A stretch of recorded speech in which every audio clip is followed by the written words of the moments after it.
I guess this is Monkey Week for me here at Know Your News. The county sheriff's office in San Luis Obispo, California, posted on their Facebook page that they've seen their fair share of monkey business, but nothing quite like this. It all started when they received a 911 call that had disconnected. Dispatchers tried to call and text back, but they received no response, so deputies were sent to investigate. The address took them to the offices of Zoo to You, a conservation ambassador near Paso Robles, California. No one there had placed the call, but then they all realized it must have been Root, the capuchin monkey. Apparently, Root had picked up the zoo's cell phone, which was in the zoo's golf cart, which is used to travel around the zoo's 40-acre site.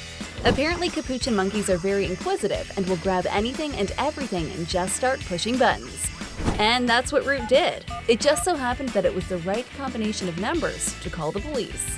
Root was a little embarrassed by the whole thing, but you couldn't really blame her. After all, monkey see, monkey do. I guess the police walked away with their prime suspect. Or in this case, maybe it was a primate suspect.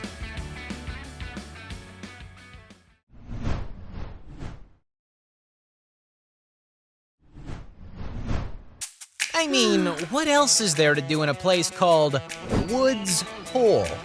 WHDH7 News reports that a woman hopped the safety barrier to take a swim with the seals while visiting the science aquarium in Woods Hole, Massachusetts.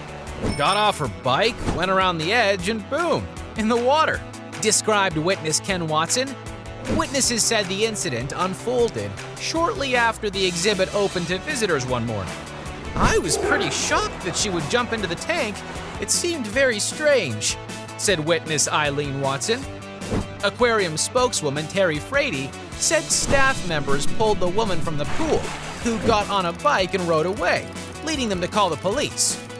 This is the first full-blown, middle-of-the-day diving in the pool everybody can see event, said Frady.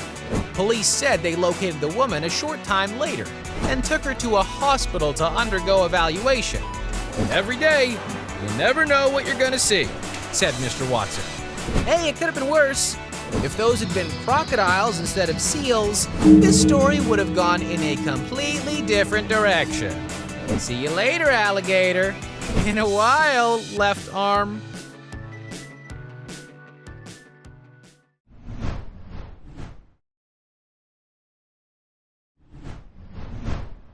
Well, we are supposed to be the evolution of their species.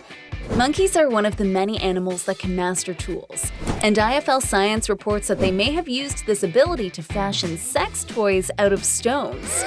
According to a new study published in the journal Ethology International Journal of Behavioral Biology, scientists at the University of Lethbridge in Canada looked closely at a group of long-tailed macaws living around the urban environment of the Sacred Monkey Forest Sanctuary in central Bali, Indonesia.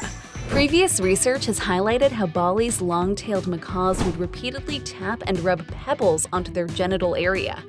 Intrigued by this behavior, the researchers from this latest study wanted to assess whether the stones could be strictly considered a masturbatory tool akin to a sex toy. Observations and statistical analysis showed that the stone tapping and stone rubbing behavior was clearly sexual in nature. The researchers also noted that while the females didn't stone rub quite as frequently as the males, the females were especially keen on using stones that had rough edges or angular shapes, for reasons we can only imagine. In concluding their study, the researchers ponder whether our ability to harness tools first started with functional objects, such as hunting weapons, or if it evolved indirectly through play and pleasure that later proved very useful. Here's another conclusion. Too much money is being put into research studies that mean absolutely nothing.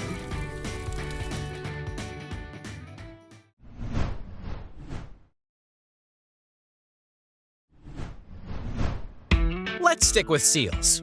Everybody loves seals. The Guardian reports that a curious young seal was returned to the sea after breaking into a New Zealand home, harassing the resident cat, hanging out in a hallway for a couple of hours while the children slept upstairs, and miraculously ruining nothing. The Ross family were more than a little surprised to find the New Zealand fur seal in their home, which is about 150 kilometers from the shore, the next morning. Phil Ross, who happens to be a marine biologist, said it was unfortunate he was the only one not home at the time. So clearly, this isn't a case of him bringing his work home with him. The big joke is that this is really the only family emergency where it would be useful to have a marine biologist in the house, he said. I really missed my time to shine. Ross said his wife Jen got up to go to the gym, and as she got in her car, something barked from underneath and shuffled away. She thought it was someone's dog and didn't think too much of it until she returned, opened the door, and found the little seal. Ross said the seal had managed to make its way through 2 cat flaps to get into the home. He believes it had encountered the family's cat outside and had likely been inside for an hour. The seal spent time in the spare room and on the couch before Jen managed to usher it out the front door and into the garden. A Department of Conservation ranger then showed up to take the seal back to the sea. Well, see you later. If you want to see all our videos about real news stories that are funny, stupid, or weird, click the subscribe button below. I mean, hey, my cat's gotta eat.